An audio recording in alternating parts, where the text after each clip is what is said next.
I'm getting in trouble in this hypothetical for doing my job while I'm paying to work in a lot of cases. It doesn't add up. If retention is something that the police department wants to focus on, they should be sure as hell backing up their police officers when it comes to shit like this. So so from the couple of talks I've had, to sum up, kind of, you're in a vicious cycle where you need to train, but you've got too fresh faces. You've got the face of too fresh. That leads to FTO burnout. Which leads to lack of support on the streets, which means that calls that are high priority are still getting missed and pushed away. The ones that you can go to, you are not getting a break between those calls, so at no point is a reprieve. And on top of that, your payment is not you're paying to work basically. So you're putting all this into a nice bundle, and you're being told that also on top of that, everything you do could result in a DAP point, or you have to rethink everything. You have to be careful what you do, which means that you feel you have no support, which means that you're not working efficiently on the streets because you feel like everything you do could be scrutinized. 100%. Yeah, that describes it very well. Now, to be clear, I think we get paid fairly. Okay, that is not a topic of discussion that I want to bring up. However, I do not feel. Let me rephrase. It was bearable to pay $850 at the end of my shift. And let's say I'm dealing with a car where a mechanic was unavailable prior to, and I now have to fix it. You know, if on occasion I had to pay $1,700 because it required more attention, sure, it is what it is. But that was like a one-off thing every week. Not the biggest deal in the world. But when we start talking about the fact that in order for me, just my general maintenance repair for a car in flawless condition that I took out for an hour is going to cost me $1,800, $1,900 to repair, I am now equating that to, before I do anything, I need to work for 3 hours to justify my repair. And if I don't, I've lost money to get the vehicle in the condition that it needs to be at the end of my shift. Or, again, in the situation of yesterday, 6 hours, practically broke even on the cost of repair because of that one-off situation in which the vehicle was fucked. What's up, Mr. Simone? I just don't want to butt in when you're talking. Yeah. I have a few questions. Ask away. Have you heard that the federal government wants you guys to be self-sufficient, like no support, basically? No, but I have had a conversation with the treasurer regarding funding, and she had informed me that she has wanted to give us the $300,000, and by the way, this has happened already, from my understanding, for the engine replacements of these vehicles. Right. But before she can, dish out $300,000, she needs approval from the federal government. Right. Now, to be clear, these are engines that are sold at $12,500, and from my understanding, when the mechanics are purchasing them, there's a decent chunk of change for the actual purchase of it. I don't know what it actually is. Hall, do you know? Because I know you do mostly stuff. No, I'm just there for the money, dude. Okay.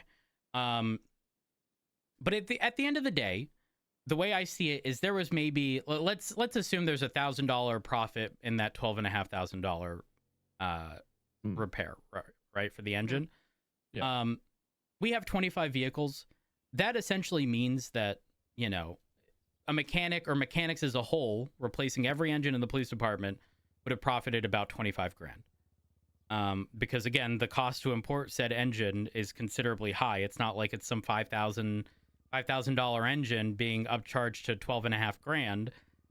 If I had to assume, it would probably be 10, 11 grand for that. Probably 11. If I had to guess, I'd say 11. So a grand and a half for each one, and these things are gonna have this happen maybe like once a month or so. To clarify, the day before, so before ETA provided us the money, or not the day before, the day of, but earlier in the day, there was a conversation regarding the state of our vehicles, blah, blah, blah. We're trying to get them fixed.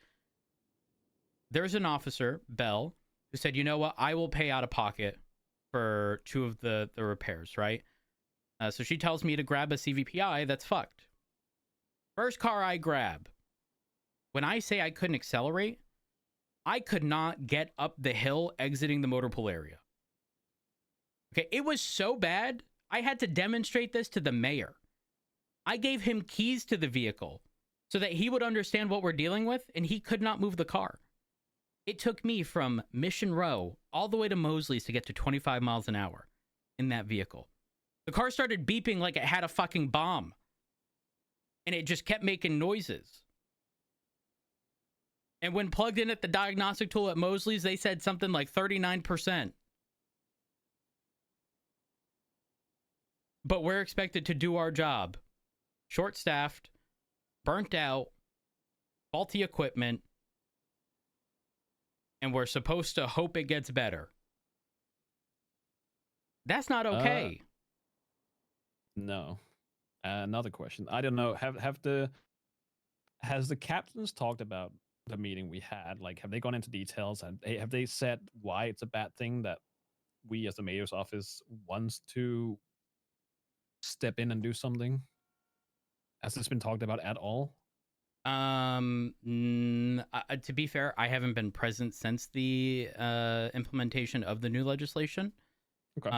What I will say is I don't like its current application. I've seen 311 calls and have heard from other officers that the mayor is demanding certain things get done, and I don't think that's appropriate. I think there needs to be a sort of long-standing issue. Put it this way. I was not opposed to said legislation. When it was brought up to me, I made it clear I was not content with the captain's behavior. Okay? I don't think that they have done their job properly to the fullest degree that they could have. And again, that's excluding things like Turner being on leave due to far more important things. It is what it is, right? But it doesn't justify the month and a half before recruitment ever took place, after subjecting ourselves to super low numbers, being unable to deal with everything that we're dealing with.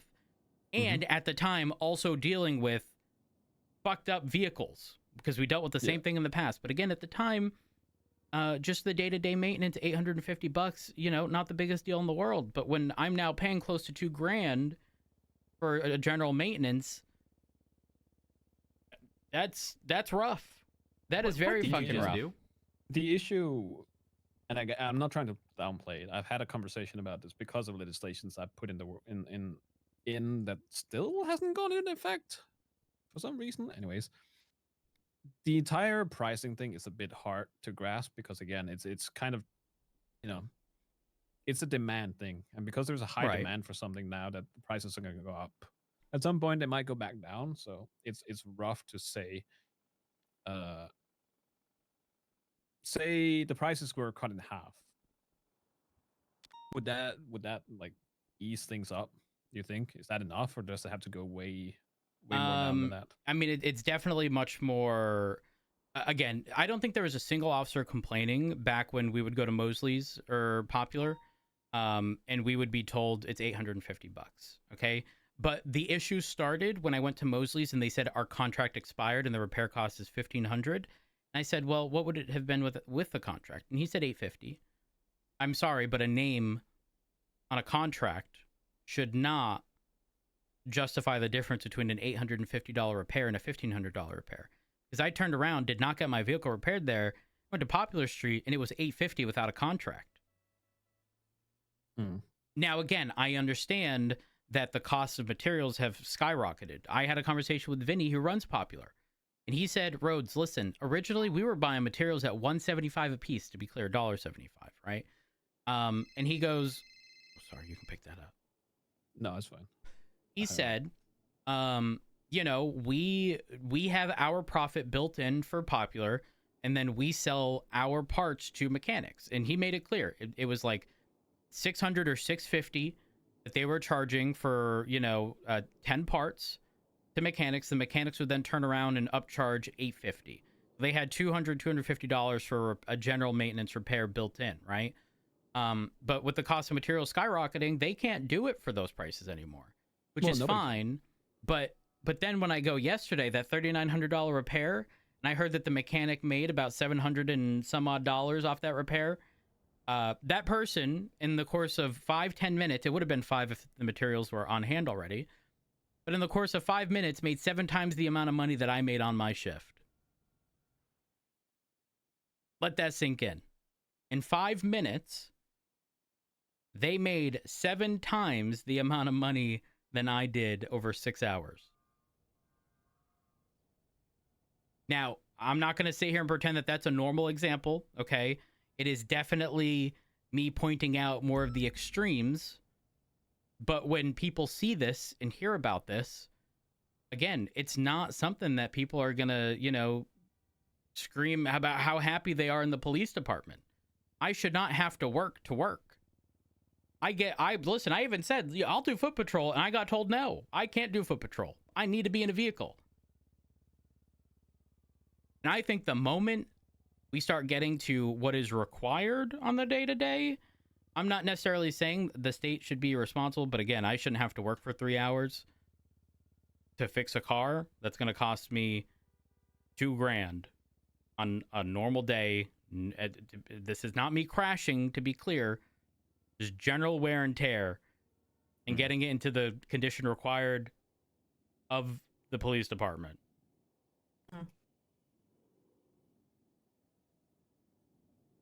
Okay, so yeah, that's happened. So, yeah. One thing I do want to ask everyone this is, if we could snap our fingers and fix one thing right in this minute, what is the one thing that you think needs to be changed as soon as possible? One thing, soon as possible. The most glaring issue that you're like, hey, you know what? If this went, it would ease just a tiny bit of. So it's okay. Here's the issue. The one I'm going to pick here is the recruitment of people.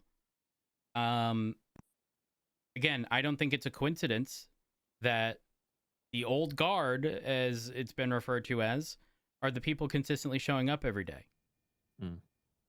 I don't understand the negative stigma associated with it when there is such a glaring example of how we do in fact work out and are literally the people pushing shift 3. The only non-old guard, if you will, FTO, is Turner, who's the captain, who was on leave. Outside of that, there is not there is not an FTO who is not part of the old guard. So when you start bringing these people in who have experience and aren't those fucking massive trucks with the 3-mile escort in front and behind, we will have more FTOs. We will have more bandwidth. We may still have one of those cadets that is one of those massive oversized trucks, but maybe with the additional bandwidth, it's a 3-lane highway instead of a 2-lane, and both lanes aren't shut down. And we can get people to overtake that massive truck and the massive escort in front and behind it, because that 3rd lane will be able to accommodate one of the people who's the equivalent of a small hatchback and can squeeze past. Yep. For me, that would do it. 110%. But when taking on people like that, you do have to consider it's going to contribute more to, the engine replacements and whatnot will be running through these cars far more frequently. Yep. But if I could just pick one issue, it would be that negative stigma behind the old guard needs to be gone. Okay. Another question. Ask away. Do you think, so like you talked about it before, then you think he was put in a position that was shitty for him, and then they got suspended for it. Do you think bringing back Den and Corn would be a good call? To be clear, so it's hard to answer that question because I'm only going based on small bits and pieces of information I do have. I'm not privy to the entirety of why they received all of their strike points. But I will say this. When Cordwood originally got hired, I sort of jokingly told Turner, do we have a good attorney? Right? I think Cornwood's execution of certain things is a little wonky, but I think his heart's in the right place. I think Cornwood is somebody who can be taught exactly what he needs to do to avoid any issues he may cause. But in saying that, He's also somebody who speaks his mind, which obviously puts people on a radar. I'm someone like that too, but I also know where to draw the line. Trust me, I know where the line is. I, many years ago, had to pull somebody back over the line over and over and over again, and Hall knows exactly what I'm talking about. We never So had to trust do me, it. we are familiar with the line. But Den, I don't necessarily think went over the line to any degree in which he should have been released or fired, let go, whatever. All they're doing is delaying further cadets from getting trained if he reapplies, gets in, and has to go through academy.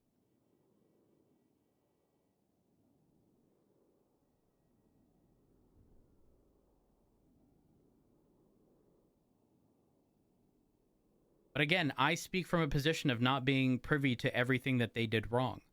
So maybe I am incorrect. I feel I'm a good judge of character. And in saying that, I don't feel what they did was necessary. I don't feel that Ruth should have suspended herself in whatever the fuck is going on, where Aldo has now been made the captain for Shift 1 until Ruth's return.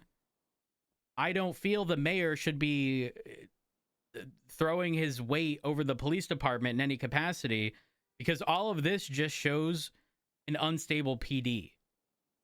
If we don't see the same thing, the same chain of command every day, and suddenly we have somebody new barking orders at officers, that doesn't sit well with officers. Listen, I've had conversations with Max. Okay, he ended one of the meetings the other day with, "I'm just going to need you to suffer a little longer," regarding, I believe it was budget-related stuff. But to have that person scream at officers and demand that they do something because he's now their boss is not appropriate.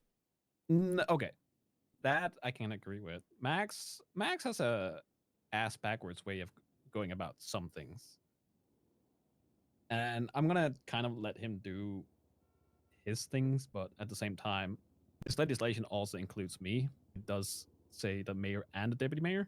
Mr. Simone, respectfully, don't be a yes man, okay? I'm And not don't being be a yes silent. man. Well, No, what I'm I'm not. saying is don't be silent, because far too often, what happens, and Hall can speak with me on this, when it came to dealing with who we had to deal with many years ago, we were anything but yes people, okay? The only reason it ever worked back then was because we allowed there to be a middle ground. We never saw eye to eye, but what we could acknowledge is that each of us had a point, and every time we would discuss the situation, we would come to the middle and agree that something had to change, and that middle ground was far better than either of the two parties being at the different extremes. And so all I'm saying here is that, number one, communication is key. I won't stay quiet regarding stuff. Never have, never will. Jenny won't stay quiet regarding stuff. And back then, Pred sure as hell wasn't going to stay quiet about anything. So when you have people within a department who are willing to talk to each other and not just bash each other and talk shit about each other behind each other's backs, when you can trust that what you're being told isn't because somebody's trying to get a one-up on you and is solely because y'all actually care, when that person who you're disagreeing with hears you, they know it's coming from a place of wanting improvement and not just trying to obtain that person's rank or whatever the situation is. Yes, and that's another thing I want to run by you. Also, either of you have food, or can I grab something? I've You, got I'm about to die. you can go to the. I don't have food.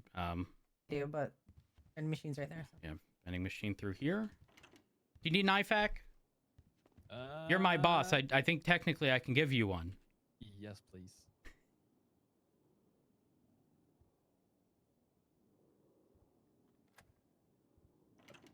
I'll just. Let me There you go. Thank you. All right, let me grab some food. I'm just gonna let you in on a tiny little secret. Oh. He does not have the skill sets we do for dealing with Max. Ew. He is not like us. He's not, and I adore him. I love him with all my heart, but he is not going to do the same thing that we could do with Brad. I'm just letting you. I'm just warning you now. That's just the reality. Yeah. Yeah. All right, let me lock this. Hold on. Right. So the other question is, do you think as it is right now, like you know Max, you've talked to him. Yeah. You know, He you know promised what me an he's trying to espresso do. machine. It's been more than 30 days. Still ain't seen Okay. it. Yeah. I will do his dirty work when we're done here.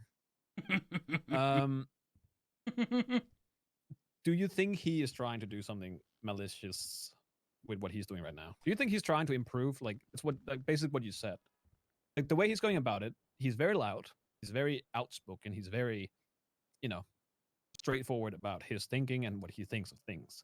Do you think what he's doing is malicious? Do you think he's trying to run PD further into the ground? Do you think he's actually No. trying to make improvements? No, I think he's at his wit's end with the police department not responding appropriately because again, logistically we can't. I think he's probably taking some extremes, not realizing that that's likely going to be to the detriment of the police department. Nobody likes somebody showing up day one, screeching at people who have never seen them as their boss before and demanding that they do things. I think much like Cornwood, his heart's in the right place, but the execution ain't there. Okay. For me, I would much prefer that the mayor's office does not get involved with any police department related stuff until there is a glaring issue that is widespread within the police department, but it can't be right now as a result of not having enough officers to deal with everything, because we can't fix that with a snap of our fingers. Even if we were to take on every officer who's applied with prior experience that may have been part of the old guard, they are going to require training. It's not going to be some grand amount, but they're still going to require training. They're still going to require, you know, getting used to the nuance of the new police department. But that's still going to take some time, whether it be a week or two. But it's better than dealing with a cadet that's going to need a month or two of training. Mm-hmm. So to add on to that, and just because I want to hear if this sounds right, because I had this conversation with other people, same. I'm going to tell you that you're not alone in these feelings. They are quite common in the people that I've spoken to.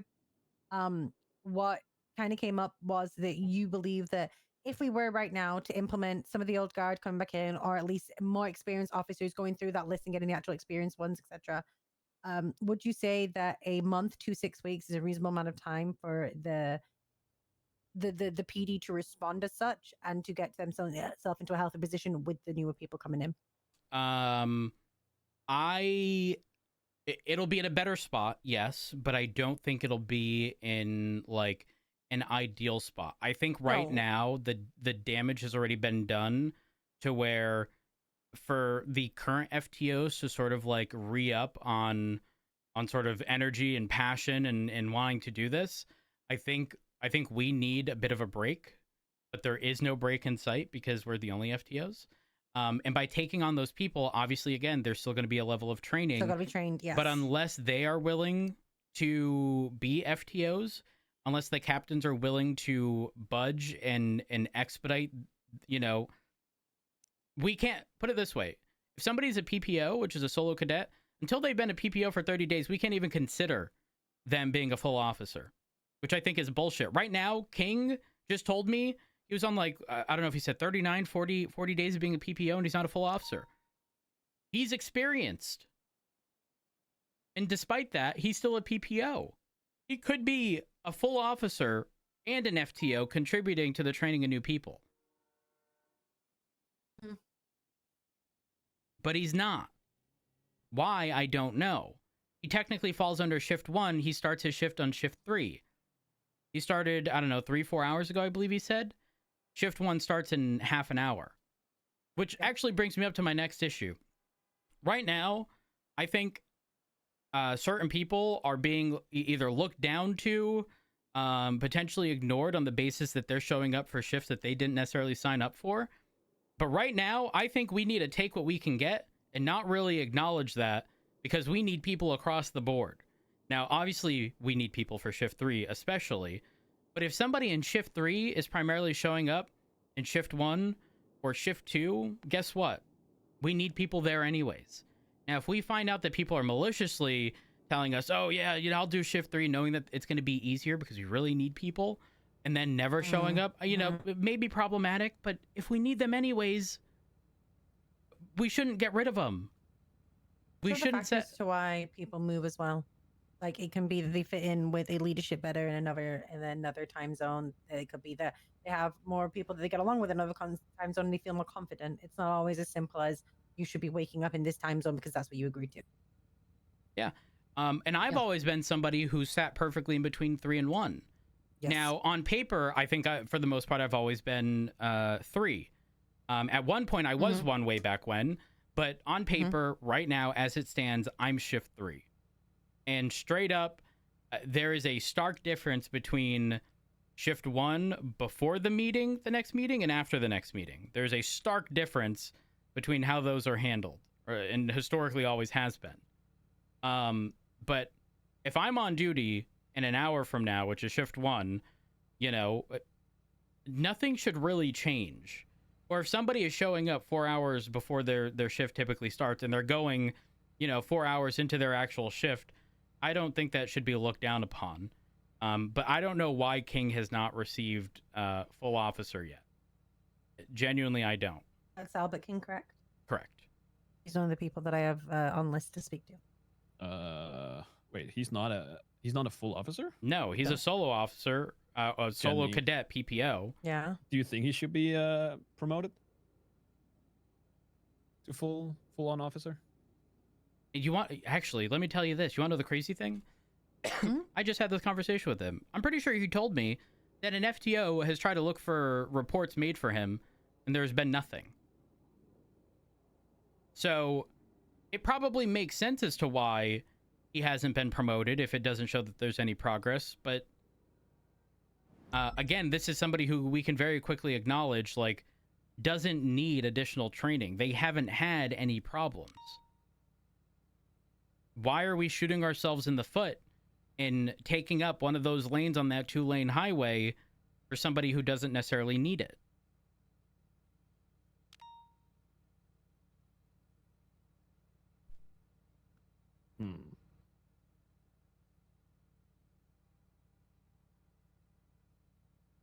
I hope what I'm saying is coming across as constructive and not me being bitter. Listen, I love my job. I really do.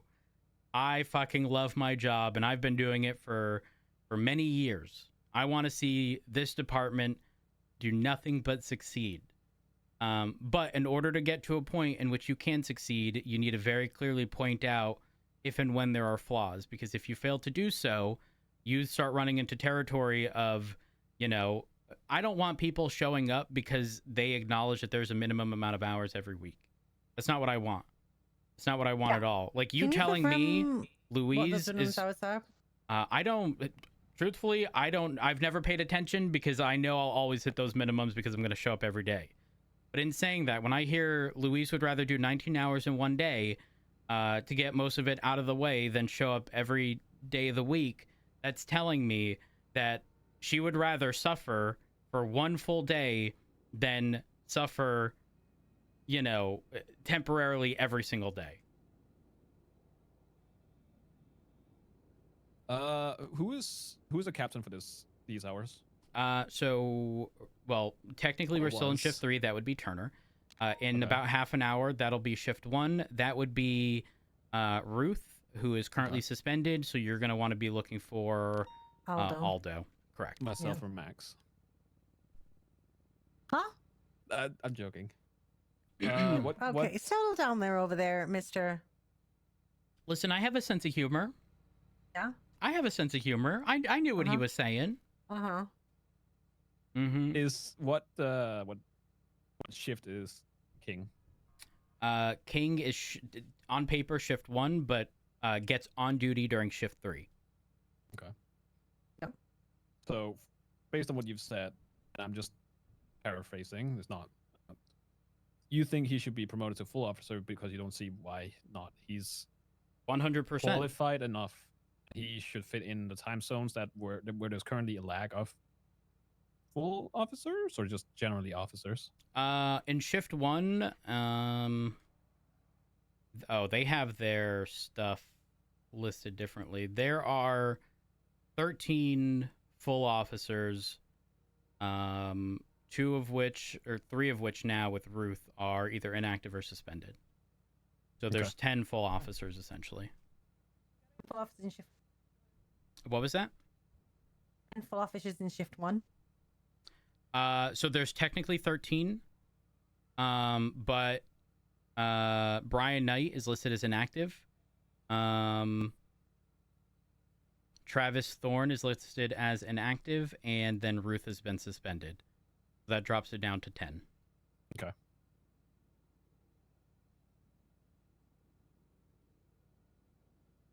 Thank you.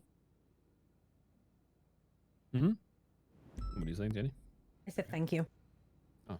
No problem.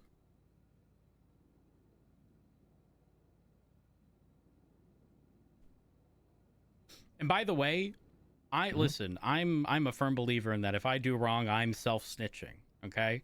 Mm-hmm. So like, you know, I make it clear I may have gotten a bit unprofessional sometimes, but I self-snitch or I get permission to do so. Yeah. You know, Slacks told me I was unleashed. And yeah, I may have called somebody a lot lizard once. And then I may have told a lot lizard. Oh, okay. That's a new one. Do you want me to explain what that is? Mm-hmm. Please. How should I word this?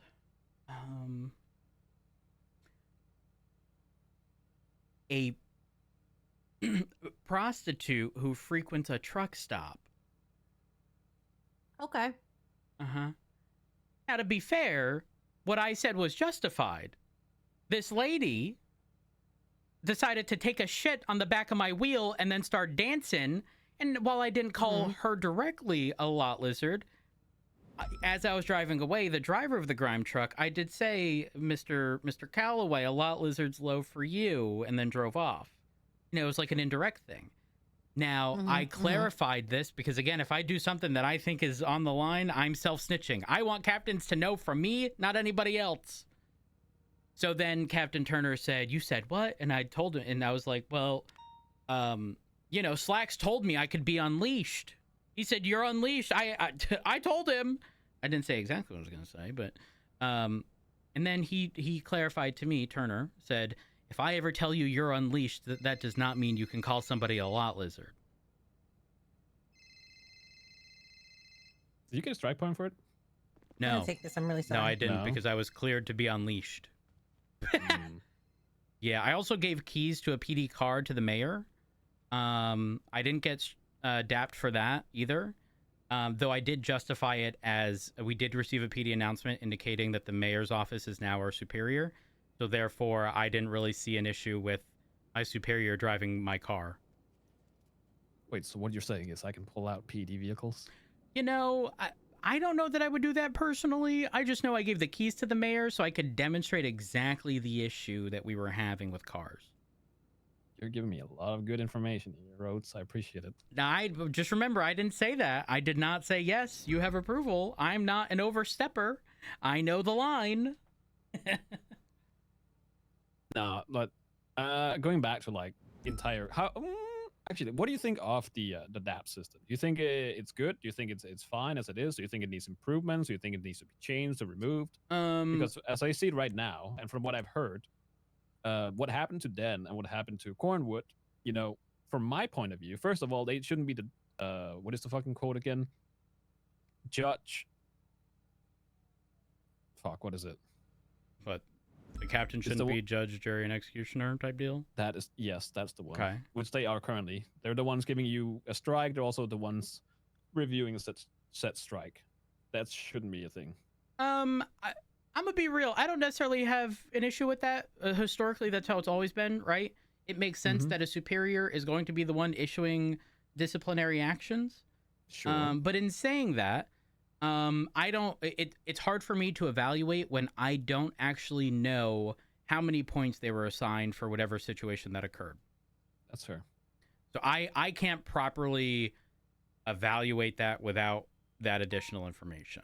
But in saying that, right, just because somebody received 10 DAPs over X amount of time does not necessarily mean that they are a bad officer. If you put it this way, any sort of SOP break or anything could result in DAPs.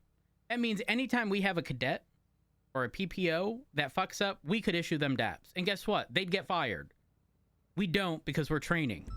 Why are we not taking these teachable moments to teach people during the infancy of this police department instead of punishing people and getting rid of them for good? To be clear, when you hit 10 DAPs, that is not a guaranteed you are fired. It is a indefinite suspension, and a lot of people confuse what indefinite means. It literally just means indefinite suspension or pending a high command panel review. So if that panel review takes 2 days, guess what? You're suspended for 2 days until they figure out what punishment they want. But it seems that the punishment is very frequently being terminated, which I don't think is appropriate. But again, hard for me to say without knowing the specific details of every instance. No, I agree with that. But at the same time, the reason I'm asking is also like, because from what I've heard and the way they go about it is that, like, right now, like, even though yes, people should get suspended if they do some dumb shit, there's a time and a place to look between fingers, and right now seems to be the right place to do so. Yes, I get somebody needs to be made an example of, but is now that time? I actually don't think that's the case. I don't think right now is that time at all. I think right now, knowing that, okay, let me take a few steps back. I think a strong leader is both willing to take responsibility, but also hold people accountable. And if they are recognizing that people are getting dapped as a result of whatever, right? Instead of, kicking these people while they're down and issuing daps, they are teachable moments that, again, during the infancy phase of this police department, don't need to result in people getting fired. Yeah. Yeah. All right.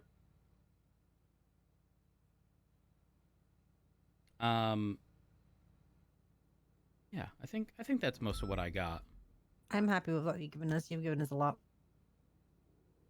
Have you Y'all heard know of the that on puke day incident? one. Y'all know that on day one, we had to sit there and coordinate amongst ourselves who was going to buy a gun because none of us had the money to do so. No. Yeah, we were going to pull together money so one officer could have a gun. Yeah. Now, not the biggest deal in the world, because nowadays, these recruits and cadets through academy are signed in, and they'll have enough money to be able to purchase all their equipment. But yeah, I think a lot of stuff has been overlooked. In fact, I think a lot of it isn't that big of a deal nowadays. I have no problems buying all of my equipment. No officer does. Our pay was bumped. It be what it be. The top issues right now: recruitment and ensuring that these people got experience, training so that we can alleviate the massive burden, so that we can focus on a lot of people with a lot of experience, but we only have to do a small portion of training. And then just the vehicle stuff and just, when I say equipment, I more so mean assets, vehicles, vehicle maintenance, engine replacement not negotiable. That should be covered by the state no matter what. I don't care what anybody says. Unless somebody owns their own personal vehicle, they should be responsible. But they've, at that point, also covered their repairs at the rate at which they are using their own vehicle, so that makes sense. But I shouldn't have to dole out $12,500 for a vehicle that I used once in 3 weeks and coincidentally needs a new engine today, But we definitely need some help with vehicle repairs at the current prices that are being charged, though, for sure.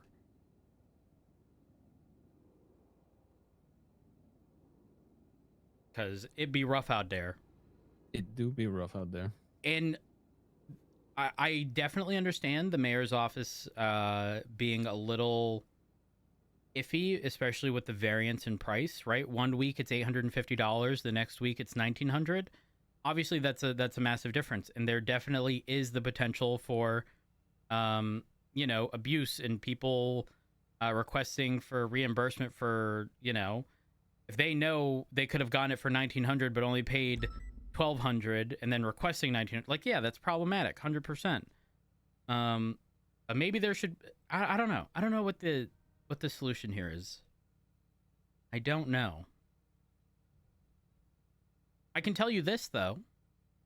If the money that we received from fining people, whether that be for citations, crimes, whatever, if that was set aside, I genuinely feel like that could cover a majority.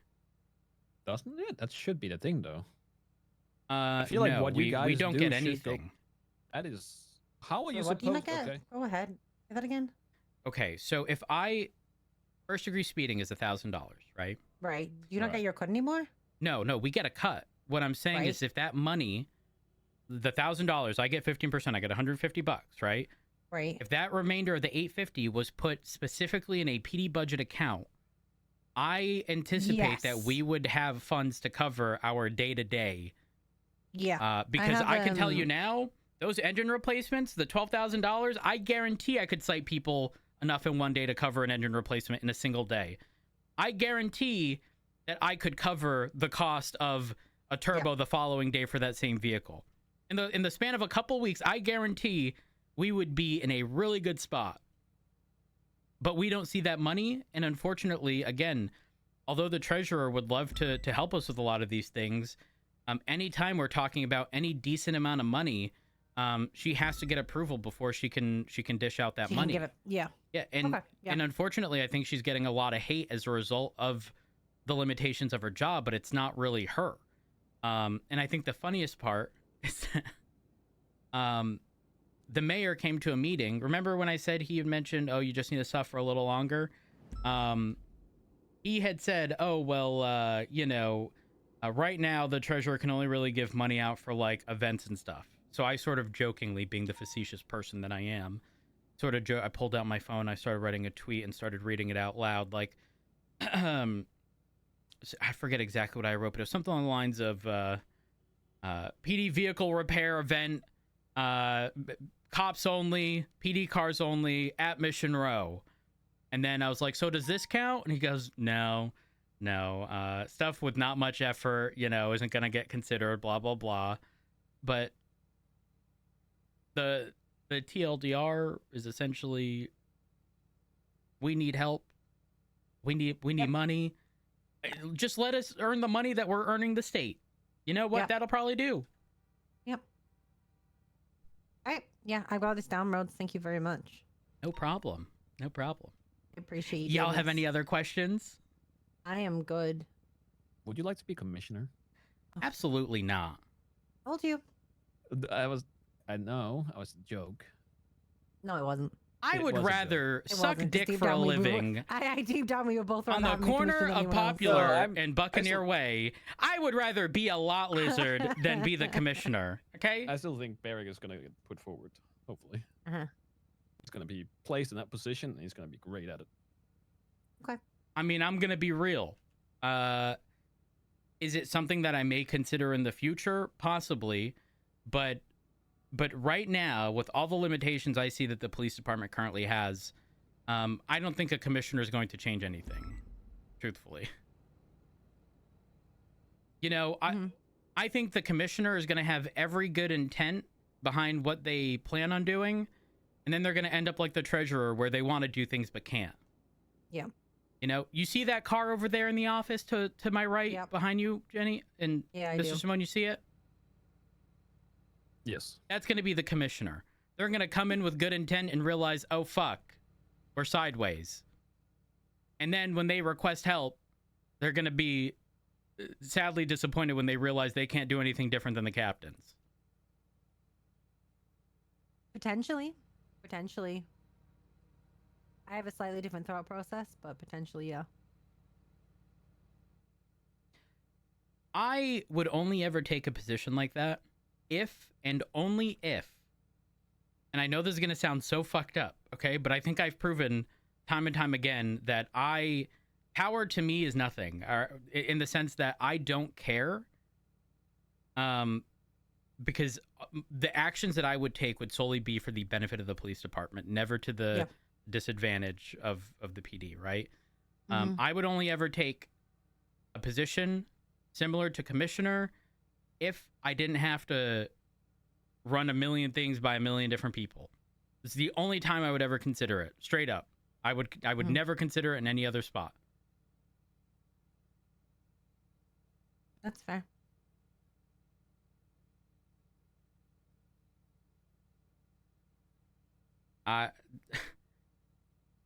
Listen, Jenny, you know I used to thrive. I used to sit there in a traffic stop and be like, "Would you like to speak to a superior?" I'd walk away and come back and be like, "Hello." Yes, yeah. The superior speaking. How can I help? Okay. Now, obviously, again, more so as a joke than anything else. But like, I have never utilized my power that I've had in any capacity in any malicious way ever. Straight up, I haven't. Never have, never will. I think power is something that, when given, you need to be responsible with. But also, I don't want to have to run a million things by a million different people. If that weren't the case, I'd absolutely consider command positions, high command positions. It is what it is. But until that is the case, I don't want to have to be ETA as a treasurer, having to request permission from anybody to dole out money that the police department should have. Again, I'm surprised by hearing the fact that when you guys charge somebody, you get a cut. But yeah, we get 15%. Yeah, you get 15%, but nothing else. Yep. And the assumption that you go to work, you make your $800 an hour, and you are expected to put the $800 that you make at your job back into PD is mind-blowing.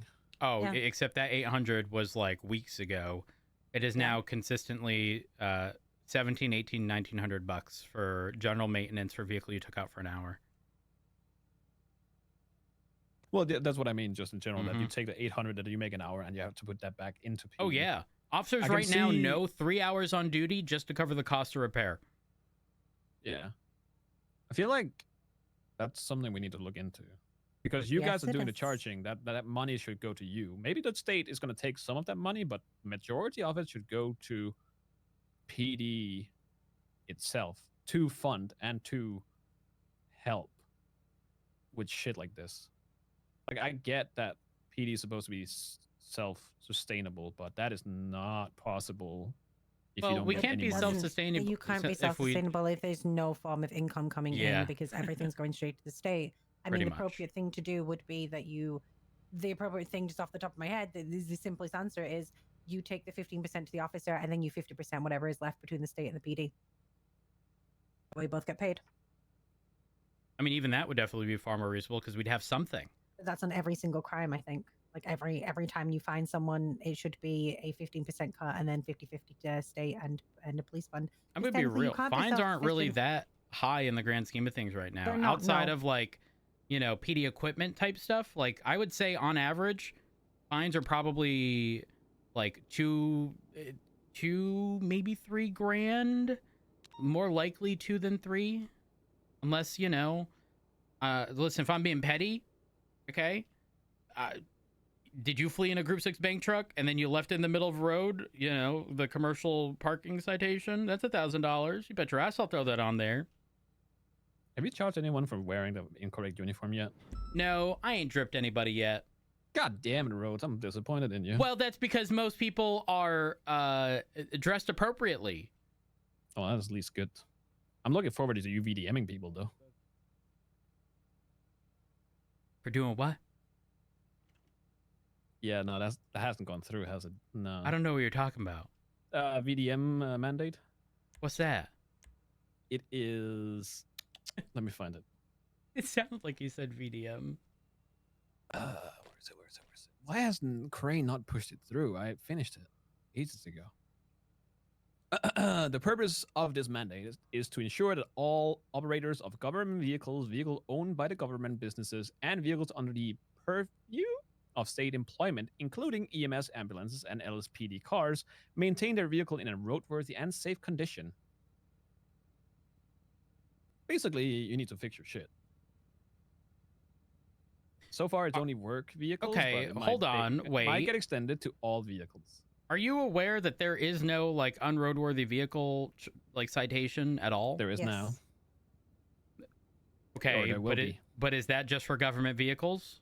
Nope. It So is there's for something G6 being vans. added.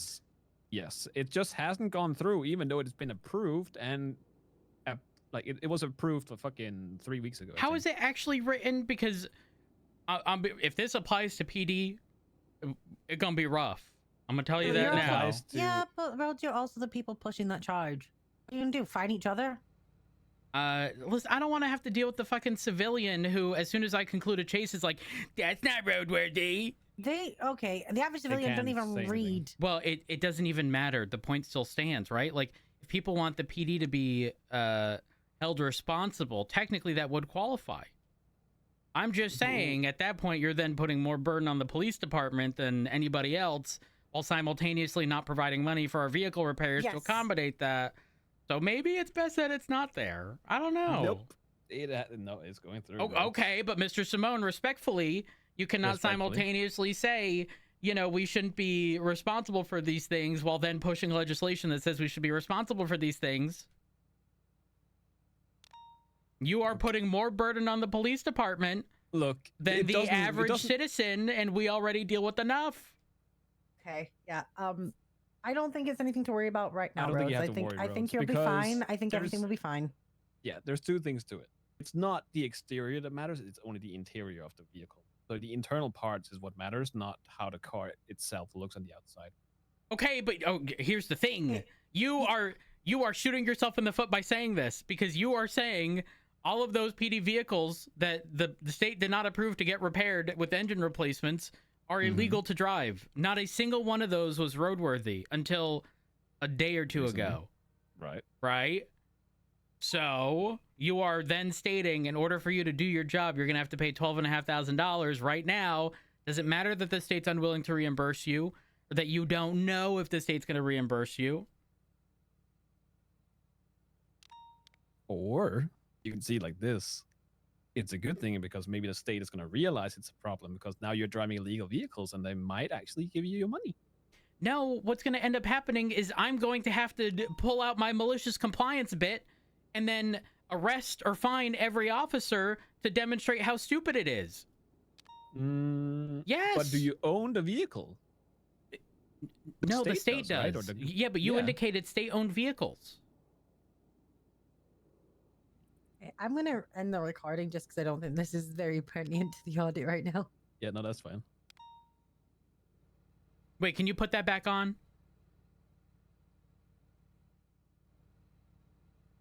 Yeah, I can. Okay.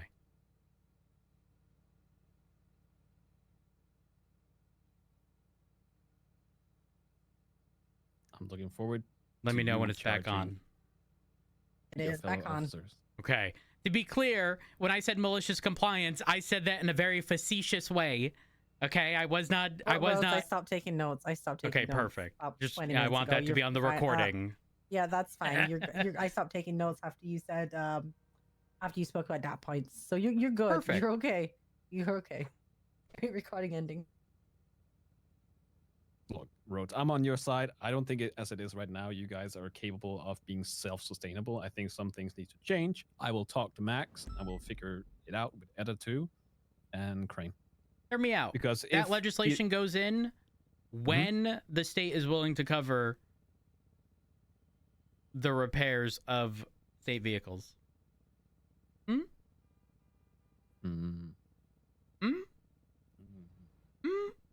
I have written it down. It will go into my report, which will be passed on. I've taken note of everything you said.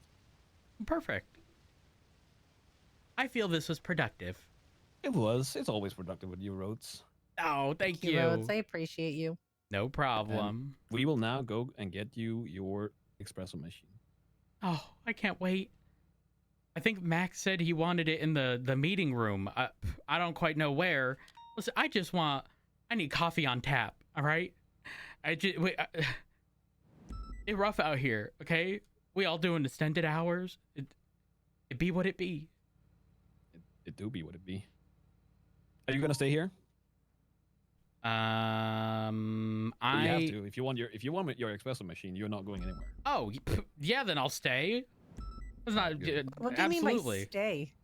Well, just here, so I can, we can set it up. He can approve of it. I can tell Oh my Max gosh. that I did a thing, and then he can go to bed. Oh, trust me. He very much so wants this. He wants this to be imported. He said it's just a little difficult. It's not difficult. He's being difficult. The time frame he gave me was before his mayorship ends. Okay, that's how difficult he intends it to be. Well, I'm sure Michael can make it happen now. Wait, are you saying that if he doesn't do it, he can get impeached? No, because it was like a small thing, you know. Oh, you're saying I can't take over his job? Probably not. It's too bad. All right. Well, we'll go get that for you. Okay, perfect. I can't wait. Well, I appreciate your time, Rhodes. No problem. Let me go deal with this car. All right. Sir, you can't park there. We'll be right back. Yeah, no, absolutely. Really? Really? You think that's appropriate?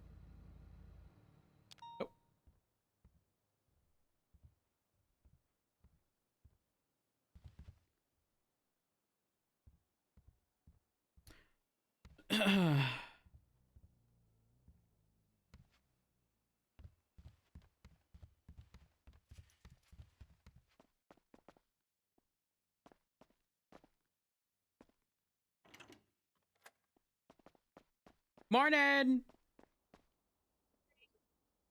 Are you good? I'm good. I was just Okay. looking at the map. Sorry. No, you're good. You're good.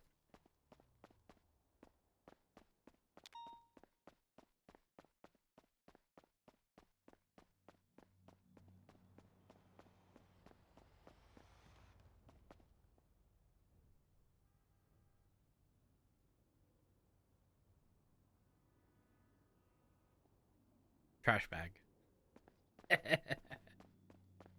Love it.